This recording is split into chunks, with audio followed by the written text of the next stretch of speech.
어제부터 수요일까지 이제 5일간의 추석 연휴가 시작되어집니다.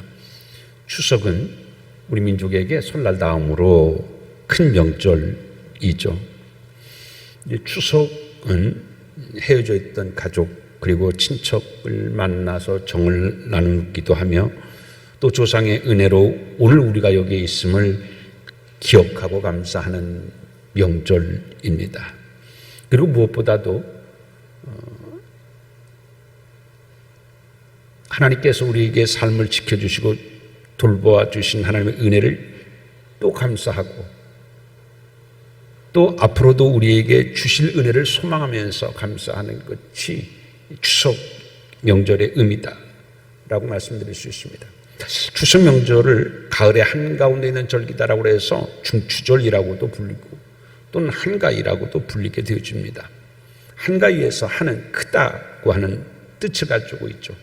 가위는 가을의 가운데다 라고 하는 의미를 가지고 있습니다. 그래서 가을의 가운데의 가장 큰 날, 그것이 바로 추석 한가위 뜻입니다.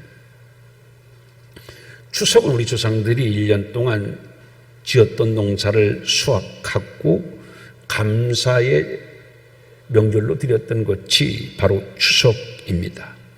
그래서 우리 그리스도인들은 특히나 이 추석 때에 우리의 삶의 모든 것을 공급해 주시고 돌봐주신 하나님께 감사하는 명절이 되어야 합니다. 1977년 8월 20일 우리 인류는 우주를 향해서 보이저호 2호를 발사했습니다. 이 미지의 세계를 향해서 쏘아올린 보이저호는 우주가 얼마나 광대한가를 우리에게 알려주었습니다.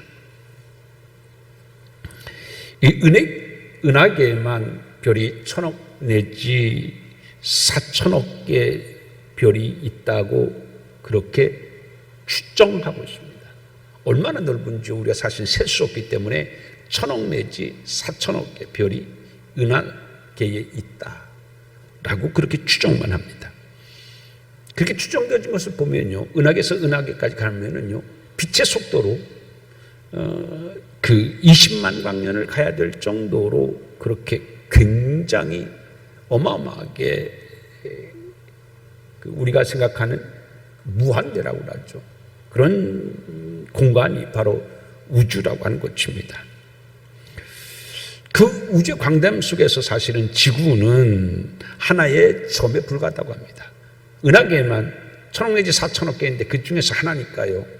사실 말이 1000억 4000억이죠. 그게 지구는 작은 점에 불과하다. 인간의 삶도요, 지구가 속한 은하계의 시간으로 계산해 보게 되면 정말 순간에 불과하다고 합니다. 요즘에는 인간의 수명이 늘어나서 100세 시대라고 하지 않습니까? 근데 100세라고 쳐도요, 그 우주의 역사를 138억 년으로 보고 그래서 인간의 그 100세를 138년을 24시로 환산하고 우리 인간의 수명을 계산한다고 하면 사실 4초에 불과하다고 해요. 100년을 산다고 하더라도 정말 짧은 거죠. 인간은 인생이라는 것은 정말 틈없이 허투루 살지 않아야 돼요.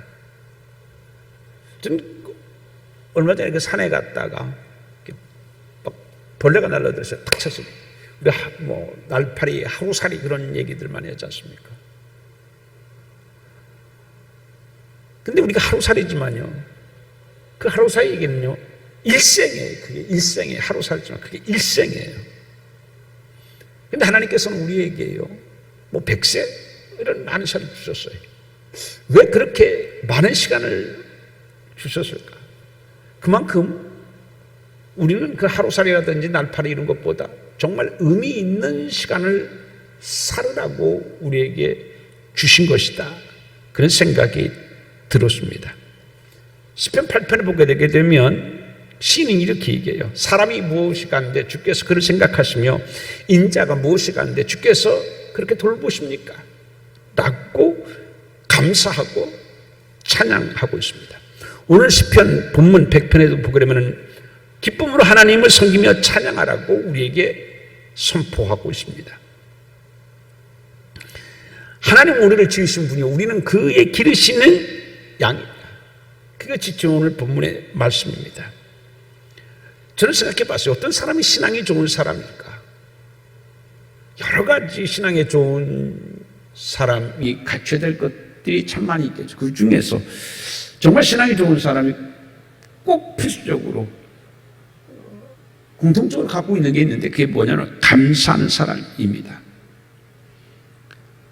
여러분, 어떤 사람은 정말 감사해요. 근데 가만히 보면 감사할 조건이 많아서 감사하는 것이 아니에요. 신앙이 좋아서 감사할 게 많아요. 감사할 것이 없어서 감사를 못하는 것이 아니라 신앙이 부족하기 때문에 감사가 부족한 거예요. 우리는 감사할 조건이 많으니까 감사하는 줄 아는데 사실은요, 신앙이 부족하면 감사할 것도 많아요.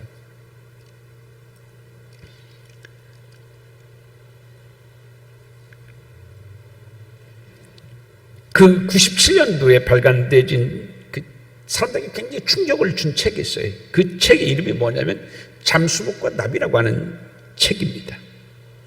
이게 정말 화제가 됐었어요. 왜 화제가 됐냐면 그 책은 누가 썼냐면요, 전신마비 환자가 눈 깜빡이는 신호로 알파벳을 지정해가지고서 글을 쓴 책이에요. 그 책을 쓴 사람은 장 도미니크 봅이라고 하는 사람인데 그는 사실 그 잡지 편집장이었었고 굉장히 사회활동을 활발히 한 사람이에요. 그런데 갑자기 젊은 나이에 그가 뇌졸중으로 쓰러졌어요. 그때 그의 나이가 43살밖에 되지 않았어요. 정말 한참 활동한 때에 쓰러지고 말았어요. 43살이니까요. 얼마나 그 식구의 그 부양하는 가장 중요한 때잖아요. 사람으로 말하면 등뼈와 같은 시간이 사실은 40대잖아요. 근데 그렇게 활발하게 활동을 하던 그는 그만 뇌졸중으로 쓰러지는데 그것도요, 얼마나 그 깊었었는지 뇌졸중으로 쓰러지고 난 다음에요, 3주 후에야 그는 의식을 회복하게 되줍니다. 근데 3주 후에 의식을 회복하지만 그는 의식은 회복했지만 그의 육체는 회복하지 못해서 전신마비가 되어지고 맙니다.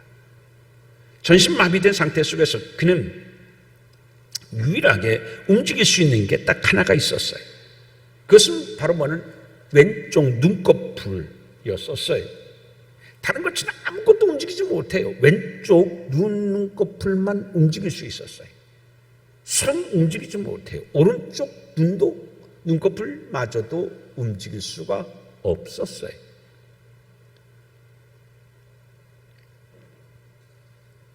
그는 이 눈을 깜빡거리는 신호로 알파벳을 지정해서 다른 사람에게 이 글을 쓰게 했어요. A면 눈을 한 번 깜빡인다든지 B면은 2번 깜빡인다. 여러분 생각해 보세요. 그게 얼마나 어려웠겠는가. 그죠? 몇 번 깜빡이면 도대체 저게 세야 되고 그게 붙어져 있는 건지 아까 잘못해서 한 건지 그 영어를 조합하는데 그 단어 하나 만드는데 얼마나 어려웠겠어요. 그래서 그는 이 한 문장을 완성하는데 하루가 꼬박 걸리기도 했다고 그래요. 그렇지 않겠습니까? 한 문장을 완성하는데 그런 식으로 해서 대필해서 책이 나오게 됐는데 그게 그가 눈꼴 깜빡거리기만 최소 20만 번 이상이었었다고 그래요. 그렇게 해서 15개월 만에 이 책이 완성되어졌거든요. 15개월 동안 계속 눈 깜빡거리면서 그걸로 신호를 보내면서 책을 쓰게 됐죠. 책을 출간하고 난 다음에 그는 8일 후에 심장마비로 그가 그토록 살아 생전에 꿈꿨던 것이 있었는데 그게 뭐냐면 나비가 되는 거였었어요. 책을 다 출간한 후에 그는 심장마비로 그토록 꿈꾸던 나비가 되어서 하나님의 품에 안기게 됩니다. 근데 그가 그 잠수복과 나비라는 책에서 이렇게 고백하고 있습니다. 흘러내리는 침만 삼킬 수 있으면 세상에서 가장 행복한 사람입니다. 자연스럽게 들숨과 날숨을 쉬는 것만으로도 그 사람은 가장 행복한 사람입니다. 원망과 불평은 행복에 겨운 사치스러운 사람들의 신음입니다. 어떤 마음으로 이 글을 썼을까? 여러분, 흘러내는 침을 삼킬 수 있는 것만으로도 행복한 사람이래요. 그걸 감사하고 행복하다고 생각하는 사람이 어디가 있겠어요? 소중한 것을 잃어버리니까 얼마나 불편했겠어요. 흘러내는 침을 삼킬 수 없으니까. 근데 뒤돌아보니까 내가 전신마비가 되어서 왼쪽 눈꺼풀만 내가 움직일 수 있고 다른 것은 전혀 사용하지 못한 몸이 되어주다 보니 침을 삼킬 수 있는 것만으로도 세상에서 가장 행복한 사람이라는 얘기예요. 내 몸이 어디가 가려워요. 긁고 싶어. 그거를 긁을 수 있는 것만으로도 행복하다는 얘기예요. 그렇게 거칠게 숨 한 번 쉬려면 너무너무나 힘들어요. 근데 자연스럽게 숨을 쉰다고 하는 것만으로도 가장 행복한 사람이 돼요. 그러면 이 사람의 상태가 어떤 상태인지 알 수 있잖아요. 그런 상태 속에서도 그는 감사했어요. 하나님, 내 나이가 몇 살인데 이제 40대인데 그는 원망하고 불평하지 않았어요. 그것만으로도 자기는 감사한 거예요. 왼쪽 눈꺼풀만 움직일 수 있는 것만도 감사하고, 왼쪽 눈꺼풀이 움직여서 내가 책을 쓸 수 있다는 것만도 감사했어요. 이게 세상 사람들에게 얼마나 충격이었었는지요. 힘들다고 하는 사람들에게 내가 지금 힘들다고 하는 게 정말 힘든가? 이것도 침만 삼켜도 감사한, 그것이 세상에서 가장 행복한 것으로 생각하는 사람도 있구나. 감사를 알지 못했던 사람들, 행복하다고 생각하지 않았던 사람들에게 이분의 책은 정말 충격이었던 겁니다. 추석이라고 하는 것은 이렇게 잃어버린 감사를 찾는 거예요. 그래서 그 감사를 회복함을 통하여서 내가 정말 얼마나 행복한 사람인지 발견하는 것이 그게 추석이다라는 말씀인 것입니다. 우리 조상들은 1년의 농사를 수확하면서 이런 농사를 수확하게 되어짐을 감사한 거예요. 그게 추석이잖아요. 근데 농사를 지어보신 분들은 잘 알겠지만 이 사람의 수고로만 농사가 잘 되는 것이 아니에요. 사람의 수고의 영역 아닌 하나님의 도우심이 우리에게 절대적으로 필요하죠. 여러분, 비가 내리지 않아도 농사 잘 안 돼요. 그렇다고 비가 너무 많이 내려서도 안 돼요. 적절하게 내려야 돼요. 그것도 시기에, 비 내려야 할 시기에 비가 내려야 되지, 비 내리지 않아야 할 시기에 비가 내리면 안 돼요. 비가 내리지 않고 해가 쨍쨍 쬐야 될 때 쬐지 않고 그때 비가 오면 안 돼요. 비의 양도 시기도 우리 영역이 아니잖아요. 하나님이 돌보심이에요. 바람도 아주 없으면 안 돼요. 그렇다고 너무 센 바람이 불어서도 안 돼요. 적당한 바람이 불어야 돼요. 우리의 영역을 벗어난 영역이 있어요. 그래서 사람은요, 사람의 수고로만 농사 짓는 것이 아니잖아요. 농사만 그런 것이 아니에요. 우리 인생의 전반이 그렇지 않습니까? 우리 인생의 전반이요, 하나님의 도우심이 아니라고 하면은 우리는 살아갈 수가 없어요. 다 하나님의 도우심이 곳곳마다 필요한 것이죠. 내 삶의 영역 어디에, 건강을 비롯해서 우리의 사회 활동 그 어디에서도 다 하나님의 돌보심과 이끄심과 간섭하심이 필요한 것입니다. 그래서 이 추석에서는 이러한 하나님이 우리에게 베풀어 주신 것들을 기억하고 감사하면서 나는 정말 행복한 사람이구나 라고 하는 것을 발견하는 것이 추석이다 라고 하는 겁니다. 이 추석 명절에 여러분 정말 감사의 조건들이 찾아지고 나는 행복한 사람이구나 라는 것을 발견할 수 있는 기쁜 명절 되어지기를 주님의 이름으로 축원드립니다. 그리고 우리가 하나님께 감사하고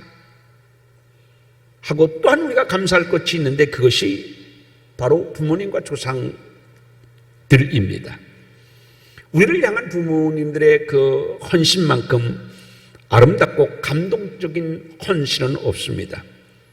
그래서 어떤 분은 부모를 성직자다 이렇게 부릅니다. 부모를 뭐라고요? 성직자다. 왜요? 부모를 성직자로 부르는 것은요, 아무런 대가도 바라지 않고 온전히 헌신을 내요. 부모만큼 헌신하는 사람이 어디가 있어요? 얼마 전에 어떤 분하고 얘기를 하는데 정말 마음속에 오랫동안 남아있는 게 있어요. 아프게 남아있는 게. 그분이 예수님을 안 믿는 사람에게 전도를 했대요. 그러면서 하나님 아버지가 얼마나 우리를 사랑하시는지, 그러면서 부모님의 사랑, 그 헌신에 대해서 얘기를 하니까 그분이 충격적 얘기를 하더래요.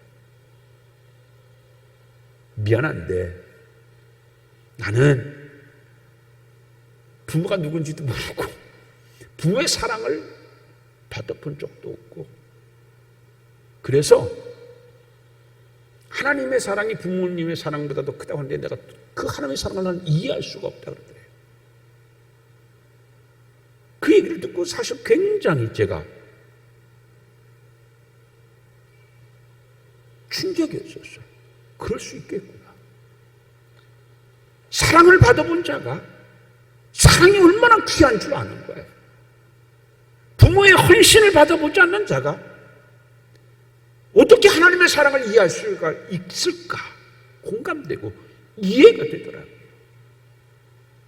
그만큼요, 부모님의 사랑은 다른 사랑과 비견할 수가 없어요. 부모의 사랑만큼 우리가 받은 그 다른 사랑을 비교할 게 있을까요? 없죠. 그렇기 때문에 어떤 분은 부모님을 성직자의 사랑이다 이렇게 이야기합니다. 올해 그 7월 달에 그 울주군에서 열린 그 영화제가 있습니다. 이게 국제산악 영화제였었는데 여기서 대상을 차지한 영화가 있었어요. 대상을 차지한 영화가 뭐였었냐면 그림자의 벽이었었어요. 근데 이 영화의 메시지는 뭐였었냐면요, 헌신적인 부모의 사랑은 종교적 규범도 뛰어넘는 엄청난 헌신적인 사랑이라는 얘기예요. 그만큼 부모의 사랑은 그 어떤 거와 견줄 수가 없다는 얘기예요. 종교적인 것만큼, 하나님의 사랑만큼 부모의 사랑이 거기에 견줄만 하다는 얘기예요.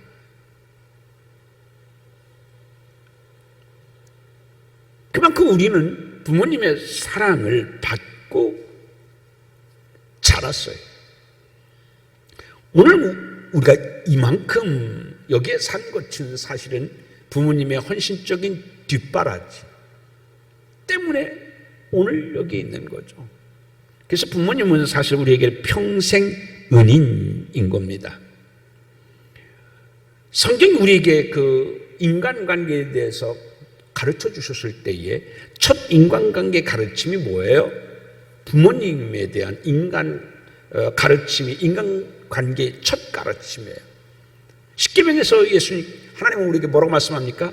내 부모를 공경하라.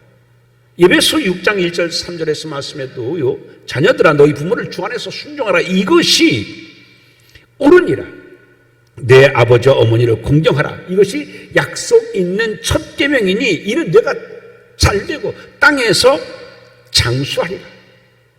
이렇게 가르쳤어요. 그래서 많은 인간관계가 우리가 맺고 살잖아요.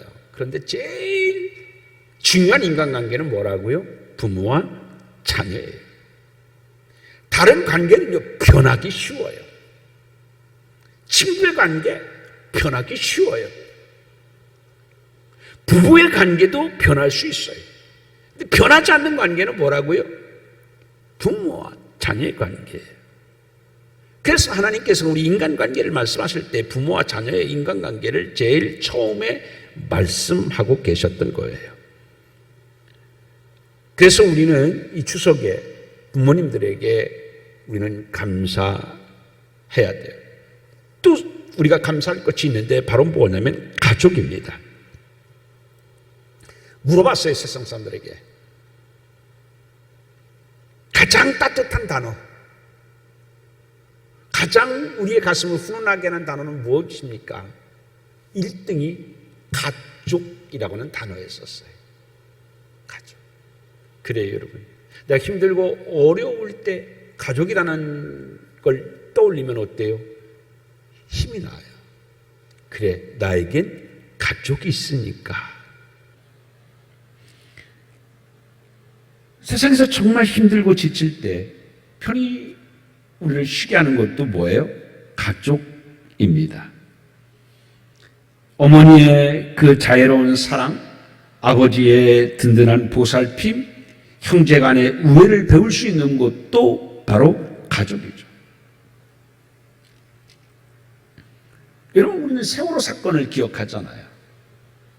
그 세월호 사건 그 이후에 그 유가족들에게 물어봤대요. 가장 크게 깨닫고 발견한 것이 무엇입니까? 뭐였겠어요? 가족의 소중함. 가족이 함께할 때는요, 가족의 소중함을 느끼지 못했대요. 그런데 가족을 잃고 난 후에 가족이 얼마나 소중한지 뼛속같이 절절히 느꼈다고 그래요. 정말 어렵고 불쌍한 사람은 뭐냐면요, 가족이 없는 사람이에요. 형제가 없고, 근데 형제가 있고 부모가 있고 그런 가족이 있다고 하게 되면 나 혼자가 아니라는 생각이 들잖아요. 어려울 때도 힘나잖아요. 그렇지 않습니까? 누구에게 가가지고 소위 답답한 얘기를 하고 어려운 이야기를 할 수 있어요. 가족이기 때문에 하는 거예요. 형제이기 때문에 하는 거예요. 그래서 이 추석 때 우리가 가족을 만남을 통하여서 이 가족의 소중함을 더욱더 깨닫고 가족 애가 더 깊어지는 명절이 되어지기를 주님의 이름으로 축원드립니다. 그리고 우리가 추석 때에 꼭 해야 될 것이 또 하나 있는데 그게 바로 뭐냐면 믿지 않는 사람들에게 창조주 하나님과 구원의 예수 그리스도를 전하는 것이 우리에게 필요합니다. 여러분, 하나님 우리에게 어떤 계획을 갖고 계시냐면 우리를 통하여서 믿지 않는 자들을 구원하려고 하는 계획을 갖고 계셔요. 창세기 6장에 보게 되게 되면 노아의 방주 사건이 나오지 않습니까? 근데 하나님께서는 노아의 믿음을 보시고 노아만 구원하려는 것이 아니라 그의 믿음을 통하여서 그의 가족을 구원하신 계획을 성경은 분명히 기록하고 있습니다. 창세기 6장 18절 말씀을 보게 되면 하나님은 이렇게 말씀합니다. 너는 내 아들들과 내 아내와 내 며느리들과 함께 그 방주에 들어가라. 노아만 구원한 것이 아니라 노아를 통해서 그 가족을 구원하시는 계획을 하나님은 말씀하고 계신 것입니다.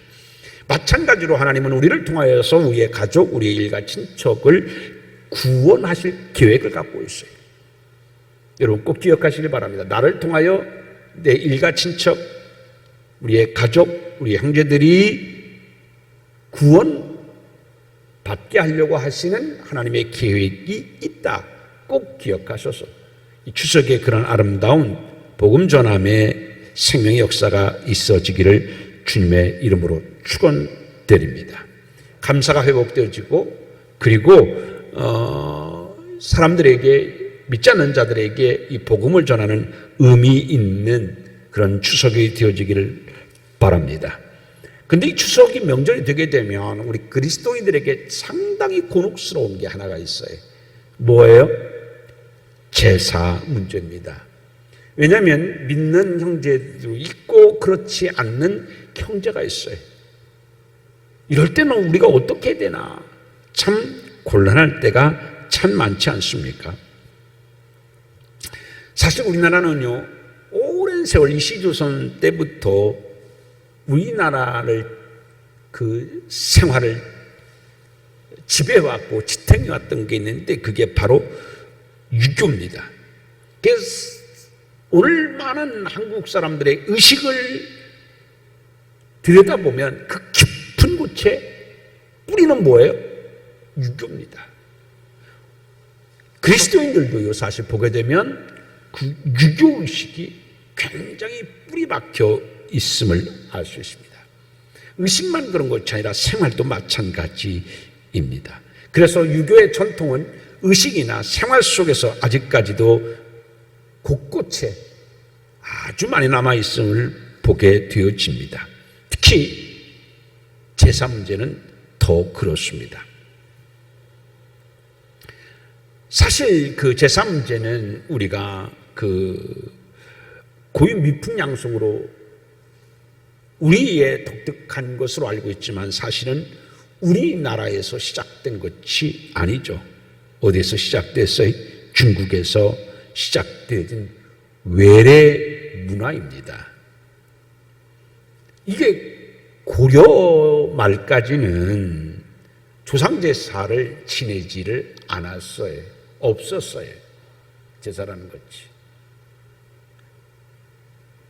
그러던 것이 이제 고려 말쯤에 이 중국을 통해서 조상 제사라는 것이 들어오게 되는데 사실은 그때는 또요 조상 제사가 아니었었어요.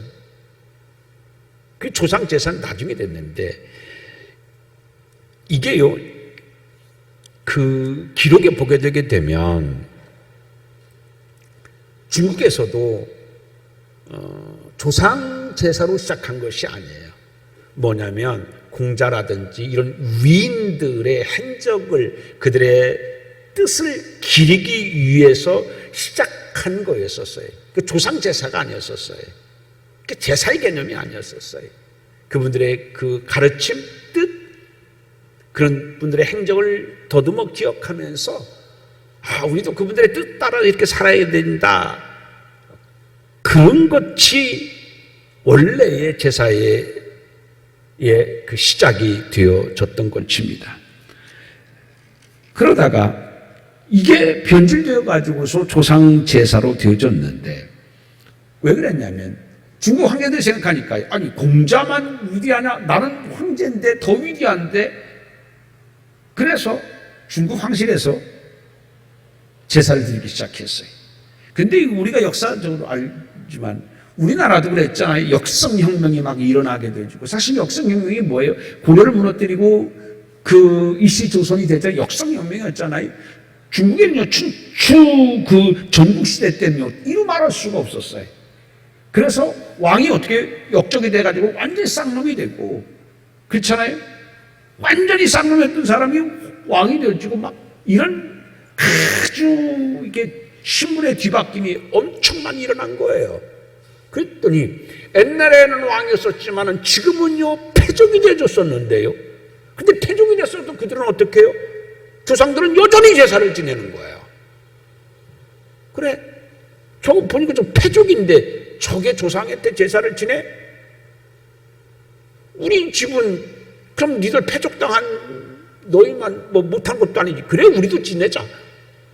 이렇게 되어진 것이 중국에서 시작됐고 이게 우리나라로 와가지고서 됐는데 사실 우리나라도요, 이게 조상에 대한 제사를 지낸 건 아니었어요. 그런데 고려를 무너뜨린 이성계가 나라를 딱 잡았는데 민심은요 늘 여전히 뭐예요?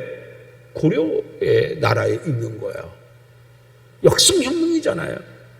힘으로 완력으로 정권을 빼앗은 거니까 백성들의 마음은 이성계에게 흥랑 가지 않았던 거예요. 그때 이 이성계에게 제사 지낼 것을 권유한 사람이 있었어요. 그게 누구냐면 무학대사예요. 무학대사가 이성계에게 효를 중요시 여기는 그 우리 민족의 그 정서가 있잖아요. 그걸 이용을 해가지고 조상 제사를 장려하십시오. 그렇게 되면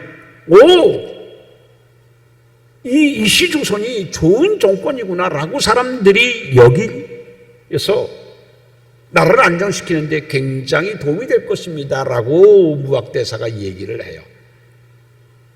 태조 그 이성계가 그 무학대사 이야기를 받아들여요. 그래? 그래서 이게 졸지에 사실 그렇게 시작된 것이 아닌데 위인들의 뜻과 정신을 기리는 것이었었는데 졸지에 이 일로 말미암아서 조상을 신이로 생각하고 지방을 쓰고 향불을 피우고 절을 하는 제사로 변질된 거예요. 아까도 얘기했지만 사실 그게 아니에요. 조상을 신으로 생각하지 않았어요. 여러분, 유교에서도요, 향교에서도요, 공자를 신으로 생각하나요? 아니에요. 근데 그렇게 시작했던 것이 조상을 신으로 생각하고 지방을 쓰고 향불을 피우고 절을 하는 잘못 되어진 조상 신에 대한 제사로 바뀌어지게 된 것이죠. 원래 제사는 그것이 아니었었는데.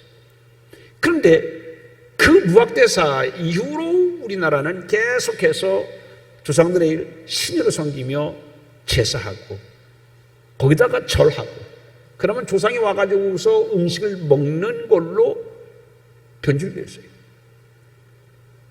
맨 처음에 시작은 그것이 아니었어요. 그래서 우리가 명절 추석이 되게 되면 이게 갈등이 있어요. 믿는 사람들, 믿지 않는 사람들. 그래서 조사에 의하게 되게 되면 대부분의 교인들이 절은 하지 않되 제사에 참여한다 라고 그렇게 대답한 사람들이 제일 많습니다. 왜냐하면 제사에 거기에 참여하지 않으면 또 안 믿는 사람들에게 배타적으로 보일까봐 그렇게 한다.